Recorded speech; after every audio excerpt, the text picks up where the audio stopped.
iklan melalui ketemu yang tentu saja iklannya yang tadi yang tumbuh itu dengan iklannya mimbar itu beda.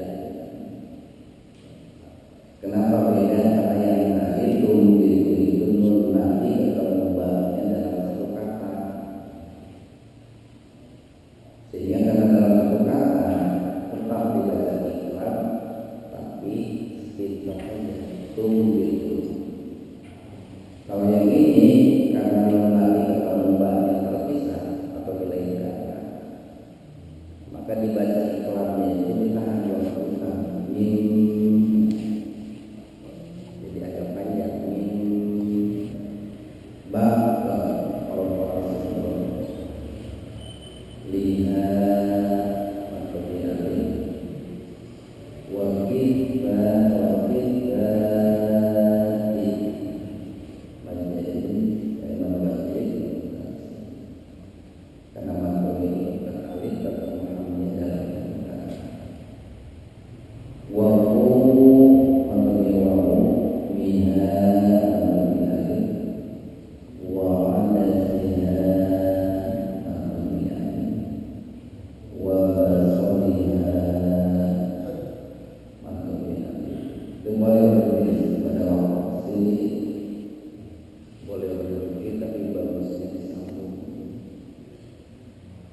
Ikhwanu fiddin arsadakumullah.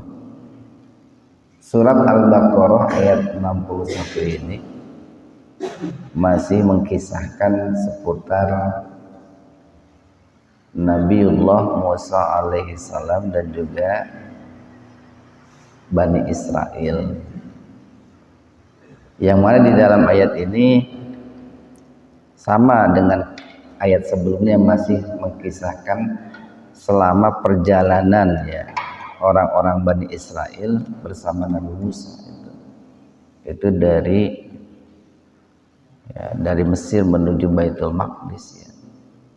Atau kalau di ayat 61 ini tepatnya dari Bukit Tursina menuju Baitul Maqdis. Dan sebetulnya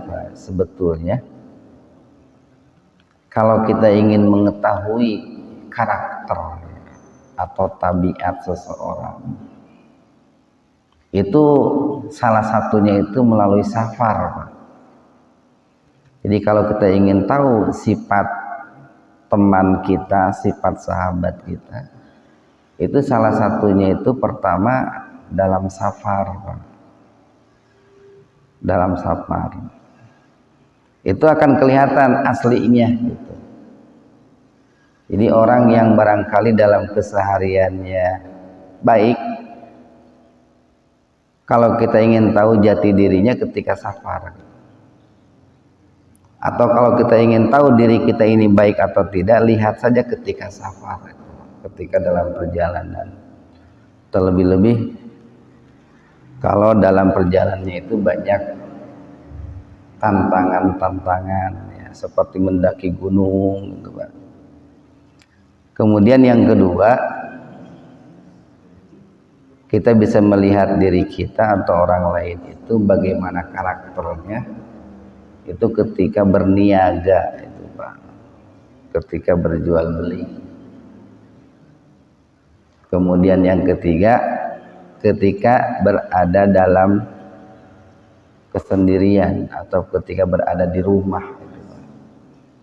Jadi untuk melihat karakter kita itu, lihat saja bagaimana ketika kita di rumah, itu akan kelihatan.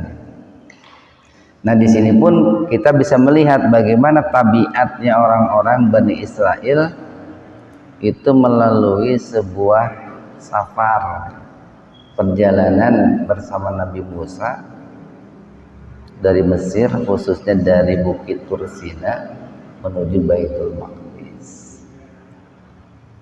di mana banyak ya pelanggaran-pelanggaran yang mereka lakukan, banyak tabiat-tabiat buruk yang mereka perlihatkan.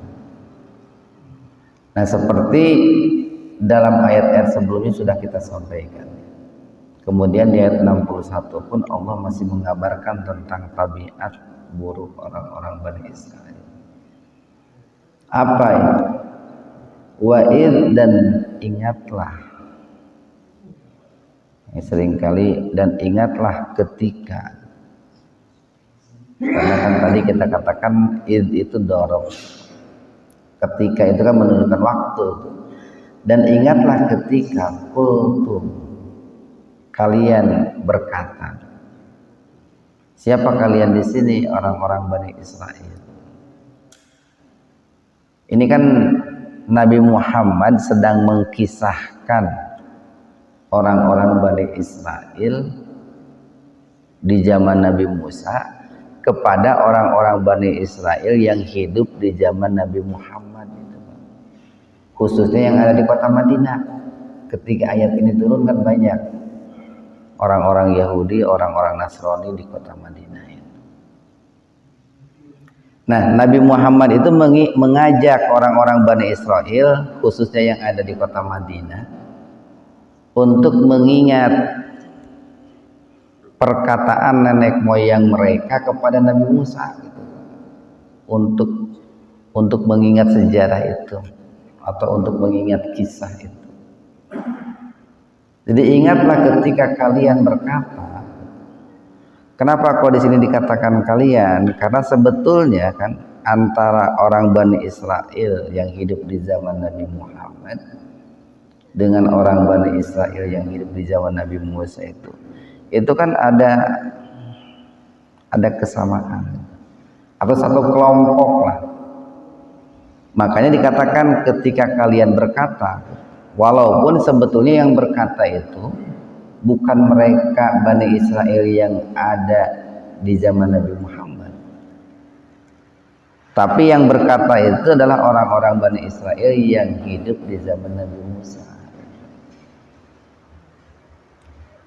Karena kita sering bilang begini, seperti urang baheula, kan gitu. Seperti urang baheula. Nah, urang baheula seperti kita dulu, gitu, seperti kita dulu. Nah, ini pun kalian di sini adalah kalian Bani Israel yang hidup di zaman Nabi Musa. Cuma Nabi Muhammad mengajak Bani Israel yang hidup di zaman Nabi Muhammad untuk mengingatnya, gitu. Jadi, dan ingatlah ketika kalian berkata, ya Musa, wahai Musa. Nah, di sini bukan tanpa pesan, Pak, ya. Penulisan ya dengan Musa itu disatukan itu. Biasanya kan dalam menulisnya itu dipisahkan, Pak. Karena berbeda, Pak. Antara ya dengan Musa itu berbeda kata itu. Ya sendiri, Musa sendiri. Umumnya itu ditulisnya itu dipisah itu umumnya. Tetapi ini disatukan, makanya ini ada sebuah pesan. Sebagai bentuk ini kelancangan, ya, kelancangan orang-orang Bani Israel terhadap Nabiullah Musa alaihissalam. Jadi ketika mereka memanggil Nabi Musa itu dengan panggilan biasa saja, gitu, Pak. Dengan panggilan yang tanpa dibarengi rasa hormat, rasa ta'zim. Sehingga penulisan ya dengan Musa itu disatukan, gitu. Nah, makanya oleh para ahli tafsir, ya, khususnya para ahli tafsir Isari, ya, yang menafsirkan Al-Quran melalui isyarat-isyarat, ya, salah satunya isyarat penulisan, itu dikaji, dibedah, apa rahasianya kenapa antara ya dengan Musa itu enggak dipisah tapi disatukan. Jadi orang-orang Bani Israel memanggil Nabi Musa itu dengan sebutan seperti mereka memanggil, ya, temannya sendiri, teman bermainnya. Wahai Musa, lan sekali-kali tidak, nasbiro, kami bersabar, Nah, tentu bersabar di sini dalam arti sekali-kali kami tidak bisa tahan, sekali-kali kami tidak akan sanggup terhadap apa? Terhadap to'amin, makanan wahidin, yang hanya satu macam saja. Ini kata wahid itu hampir sama dengan penulisan itu, penulisan sifat Allah al-wahid. Jadi bukan wahidun, tapi wa-nya dipanjangkan, wahid. Itu menunjukkan bahwa orang-orang Bani Israel itu betul-betul meremehkan makanan yang Allah anugerahkan kepada mereka. Apa makanan yang Allah anugerahkan kepada mereka itu? Yaitu al-manna dan as-salwa, yang kemarin sudah kita sampaikan. Jadi orang-orang Bani Israel itu tidak terima atau tidak bersyukur kepada Allah terhadap makanan berupa al-manna dan as-salwa yang ayat 57 kemarin. Yaitu berupa sejenis cairan, ya sejenis madu, dan juga sejenis burung, ya, atau berupa daging yang Allah anugerahkan kepada mereka.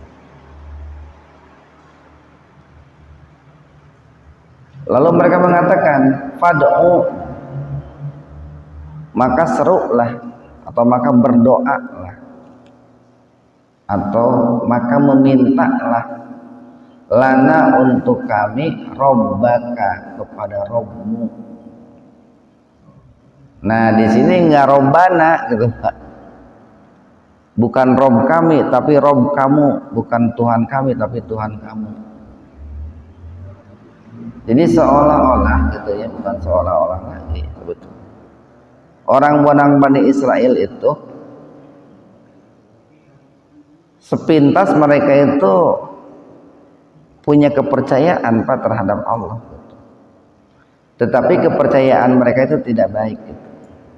Nah di mana mereka itu terlihat punya kepercayaan, mereka meminta Nabi Musa untuk berdoa gitu, kepada Allah. Lalu di mana buruknya kepercayaan mereka kepada Allah? Karena ketika mereka mengatakan Allah Tuhan, itu bukan Robbana tapi Robbaka. Kan bagusnya begini, wahai Musa, cobalah engkau berdoa, atau wahai Nabi Musa, cobalah engkau berdoa kepada Rob kita, kepada Tuhan kita. Tapi di sini kan kepada Tuhan kamu gitu, Pak.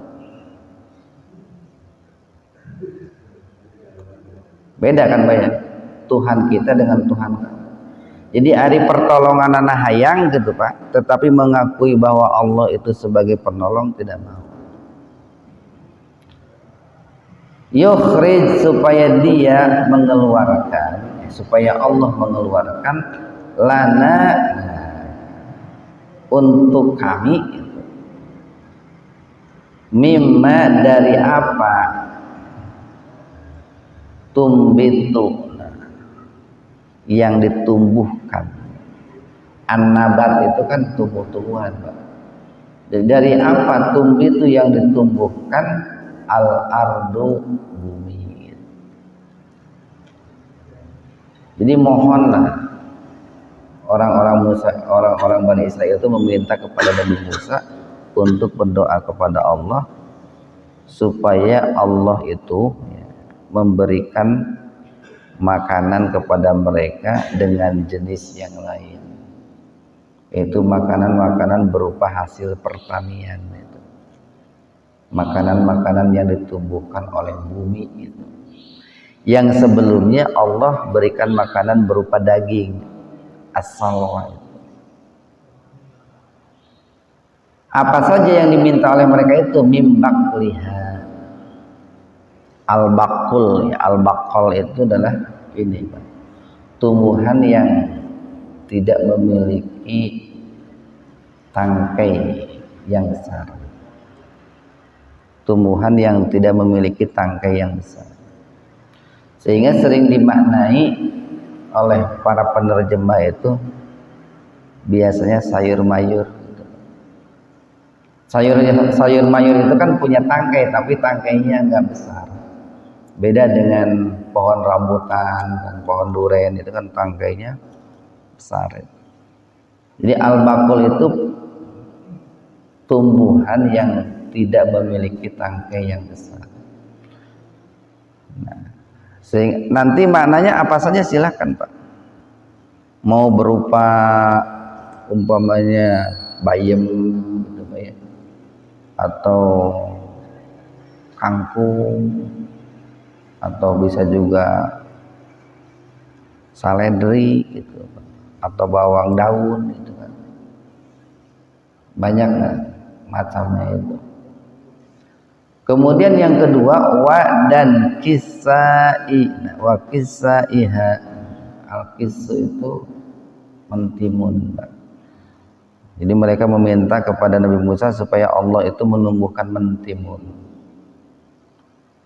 Wa fumiha wa dan al-fum. Al-fum itu ada yang menafsirkan gandum gitu Pak ya. Ada yang menafsirkan bawang putih gitu Pak ya. Wa fumiha wa adasiha. Al-adas ini sejenis kacang-kacangan Pak.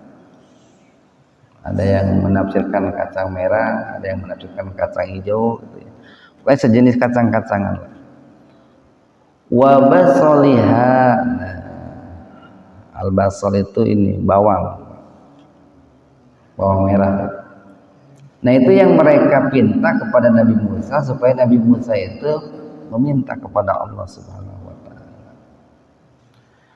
Nah tentu saja pada saat itu Nabi Musa itu kecewa gitu dengan permintaan mereka itu. Lalu Nabi Musa berkata, berkatalah Nabi Musa AS, apakah tastabdiluna? Ini pertanyaan, hamzah itu hamzah istifham itu. Tetapi bertanya di sini bertanya dalam rangka memberikan teguran terhadap orang-orang Bani Israel. Apakah kalian itu hendak mengganti alladzi huwa adna? Adna itu kan ini rendah Pak, kebalikan dari a'la gitu. Jadi apakah kalian hendak mengganti alladzi huwa adna, sesuatu yang rendah, tapi bukan dalam arti meremehkan gitu Pak. Sesuatu yang rendah billadzi huwa khair, dengan sesuatu yang lebih baik. Apakah kalian itu hendak mengganti dengan sesuatu yang rendah sesuatu yang lebih baik? Jadi kalau dibandingkan gitu Pak ya, antara al-manna dan as-salwa yang Allah sudah anugerahkan kepada mereka orang Bani Israel, dengan apa yang diminta oleh orang-orang Bani Israel berupa sayur mayur, mentimun, kacang-kacangan, bawang dan lain sebagainya, itu kan dari sisi harga jauh itu Pak. Dari sisi harga jauh. Dari sisi ini cara mendapatkannya pun itu kan, bayangkan saja di padang pasir, di gurun Sahara, dari perjalanan dari Bukit Tursina menuju Baitul Maqdis, untuk mendapatkan makanan yang diminta oleh mereka itu kan susah sekali itu.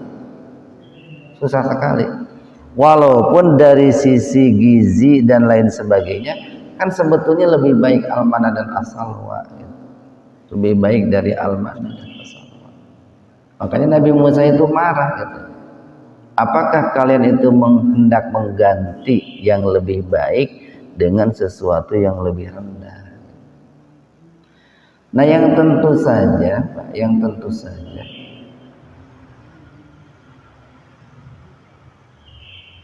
ayat ini gitu ya, atau permintaan yang dilakukan oleh orang-orang Bani Israel terhadap Nabi Musa itu bukan hanya dipahami secara tersurat. Jadi bukan hanya dipahami secara nampak lahirnya saja. Karena kan kalau dipahami secara nampak lahirnya saja, nanti pemahaman ayat ini bisa sempit. Jadi harus dipahami lebih luas lagi. Dalam arti pemahaman lebih luasnya itu kita ambil substansinya. Di mana tabiat buruk Nabi Musa itu akan juga barangkali dilakukan oleh orang-orang hari ini gitu. Walaupun apa yang diminta oleh orang hari ini secara lahir berbeda dengan yang diminta oleh orang Bani Israel waktu di zaman Nabi Musa. Umpamanya begini nih Pak, kalau mau dikembangkan ayat tersebut. Hari ini kan orang diberikan nikmat oleh Allah pasangan hidup perempuan, gitu ya. Laki-laki punya pasangan hidup perempuan, perempuan laki-laki. Tapi kan ada sebagian orang itu yang menginginkan pasangan hidup itu sesama jenis, gitu Pak. Nah itu banyak orang yang meminta pasangan hidup itu sesama jenis. Nah itu adalah permintaan sebagai atau yang menunjukkan tidak bersyukurnya terhadap nikmat yang Allah berikan. Padahal kan dari sisi manfaat Pak, pasangan hidup seorang laki-laki ya, berupa seorang perempuan itu kan jauh lebih baik dibanding laki-laki boga pasangan laki-laki kan gitu kan. Jadi lamun mau dikaitkan dengan ayat ini, kenapa kok kalian itu minta pasangan hidup yang lebih rendah ketimbang pasangan hidup yang sudah Allah tetapkan yang lebih tinggi? Dan banyak lagi hal-hal yang lain yang seringkali oleh manusia itu tidak disyukuri gitu. Padahal Allah itu sudah memberikan yang terbaik. Allah itu sudah memberikan yang terbaik.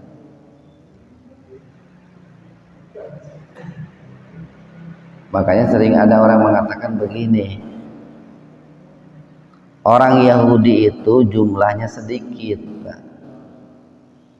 tapi orang-orang yang bermental Yahudi banyak, orang-orang yang berotak Yahudi banyak, orang-orang yang bertabiat Yahudi banyak. Kenapa orang Yahudi itu sedikit? Karena mereka untuk mengembangkan agamanya itu salah satunya melalui proses perkawinan, melalui proses perkawinan, sehingga tidak untuk mengembangkan komunitas Yahudi itu tidak semudah mengembangkan komunitas Muslim. Kalau kita kan orang Muslim ya, kenapa agama Islam ini pesat perkembangannya? Karena siapapun mau masuk Islam boleh gitu. Siapapun boleh. Tapi kalau orang-orang Yahudi mereka bisa bertambah jumlahnya itu melalui proses perkawinan. Melalui proses perkawinan. Seperti hanya kalau di kita itu kan ada suku gitu ya. Ada kalau di Sumatera itu kan ada Nasution gitu ya. Tuh bisa ujug-ujug ayeuna Pak Haji Tatang gitu hayang saya orang Nasution, tuh bisa kan. Atau Pak Ian saya orang Mandailing, tuh bisa. Kecuali kalau melalui proses perkawinan kan, menikah dengan orang Mandailing baru diakui sebagai marganya kan gitu. Nah, orang Yahudi pun seperti itu, Pak. Jadi dari sisi jumlah mereka sedikit. Tetapi orang-orang yang berotak Yahudi itu banyak. Orang-orang yang bertabiat Yahudi itu banyak. Salah satunya adalah orang-orang yang tidak mensyukuri nikmat Allah sehingga meminta kepada Allah itu untuk mengganti nikmat tersebut dengan nikmat yang lain. Dan ada kalanya yang dipinta itu justru jauh lebih rendah. Nah, kemudian Nabi Musa berkata lagi kepada mereka, Ihbitu. Nah,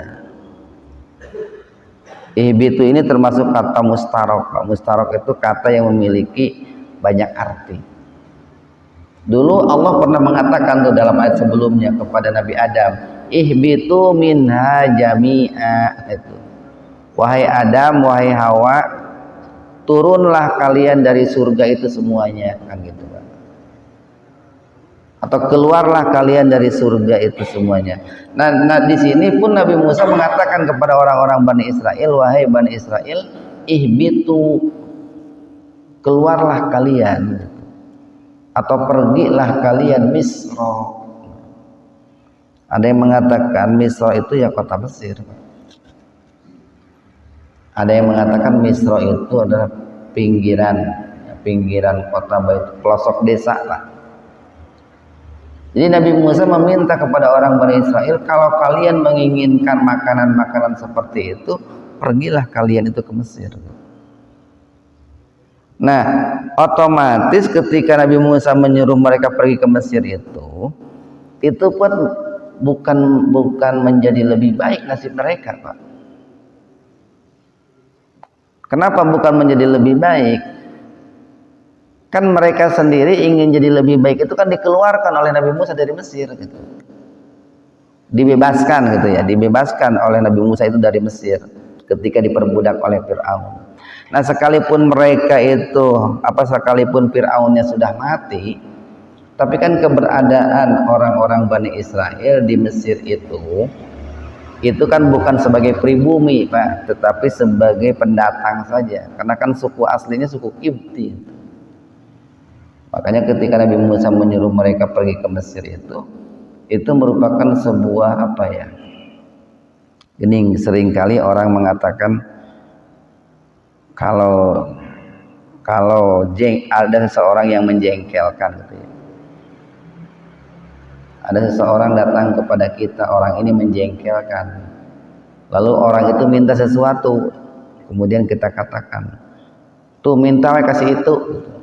Jik ini tekan itu, minta kasih itu tuh. Kayak gitu. Nah, kita mengatakan seperti itu bukan memberikan sebuah solusi sebetulnya, tetapi dalam rangka meremehkan ataupun mencemooh.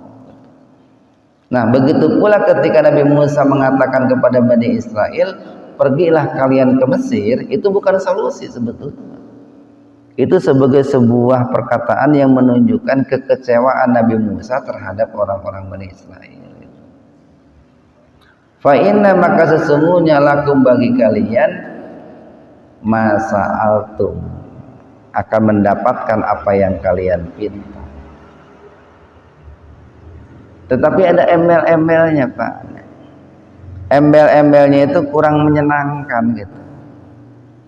Jadi kalau kalian itu pergi ke Mesir, kalian akan mendapatkan bawang, akan mendapatkan sayuran, akan mendapatkan kacang-kacangan, akan mendapatkan ketimun. Cuman waduribat alaihimudillatu wal maskanah. Waduribat, dan akan dikenakan atau akan mengenai lah.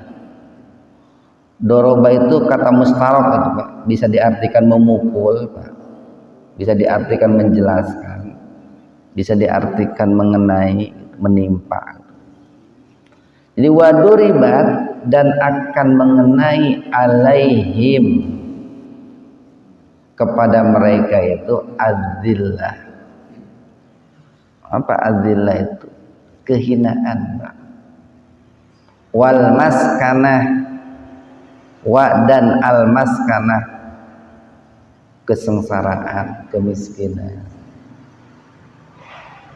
Wabau, dan akan menimpa mereka itu bigodobin, kemurkaan, minallahi, dari Allah Subhanahu wa ta'ala.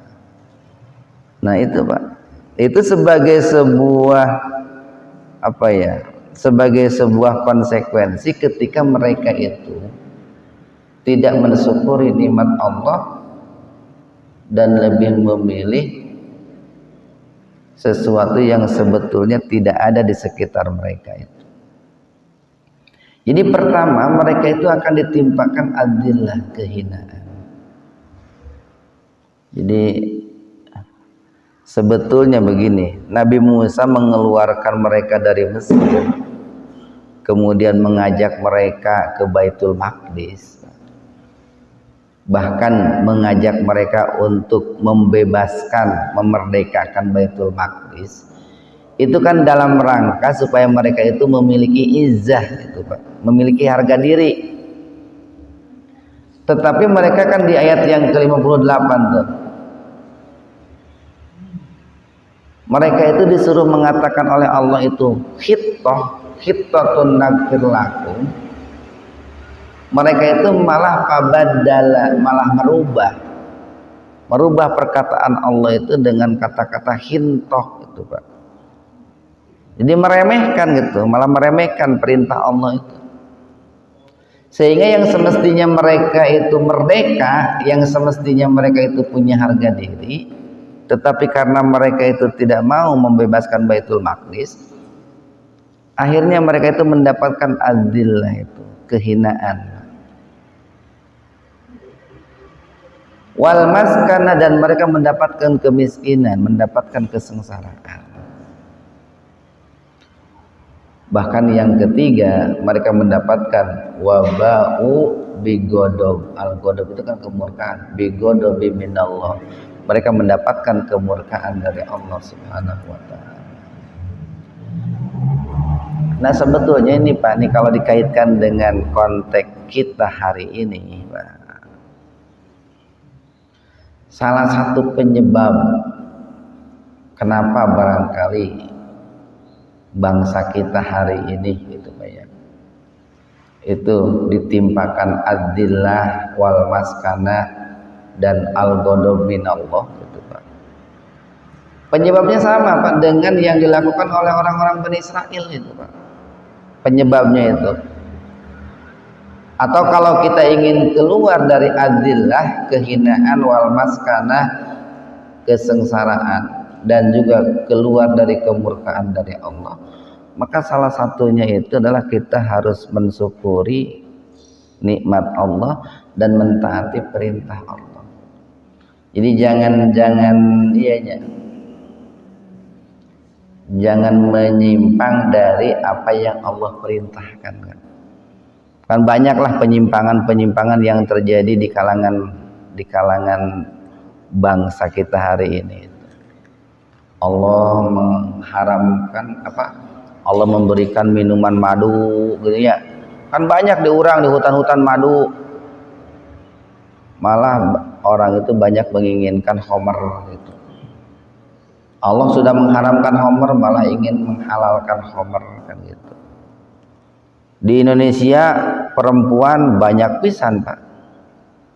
Sehingga kalau dibandingkan itu bisa jadi hiji banding 2 atau hiji banding 3. Tapi geuning loba jelema teh nu malah hayang menikah dengan sesama jenis, ya itu. Itu kan sebagai sebuah bentuk tidak mensyukuri nikmat Allah dan menyimpang dari aturan Allah. Maka datanglah, ditimpakanlah adillah wal maskana dan al-ghadab minallah.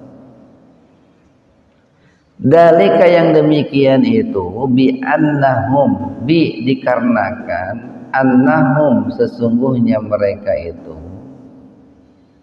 kanu keadaan mereka yakfuruna senantiasa mengkufuri bi ayatillah, ayat-ayat Allah.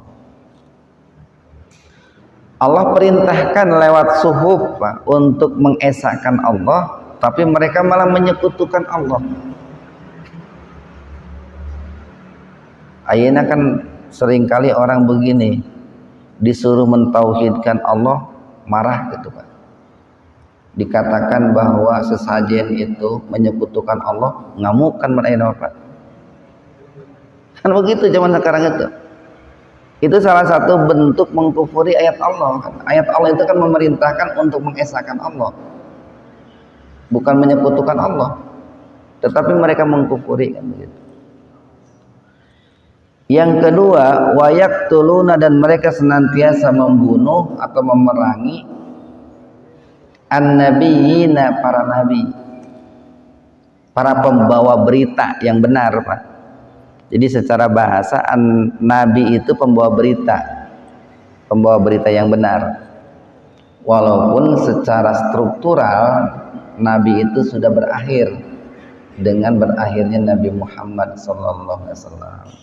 Tetapi secara fungsional banyak orang-orang yang sebetulnya punya posisi sebagai nabi, punya tugas. Kita pun punya tugas sebagai nabi, tapi bukan seorang nabi kita itu. Dalam arti kita punya tugas untuk menyampaikan berita yang benar dari Allah, walaupun gelarnya bukan nabi gitu. Nah dulu orang-orang Yahudi itu, orang-orang Bani Israel itu, mereka senantiasa memerangi, bahkan membunuh nabi-nabi mereka bighairil haq, tanpa alasan yang benar, karena memang tidak ada alasan yang benar untuk membunuh nabi itu. Seperti Nabi Uzair ya, itu kan digergaji oleh mereka itu ya, digergaji. Jadi ketika Nabi Uzair dikejar oleh Bani Israel, kemudian masukkan ke dalam sebuah lubang yang ada di pohon yang sangat besar.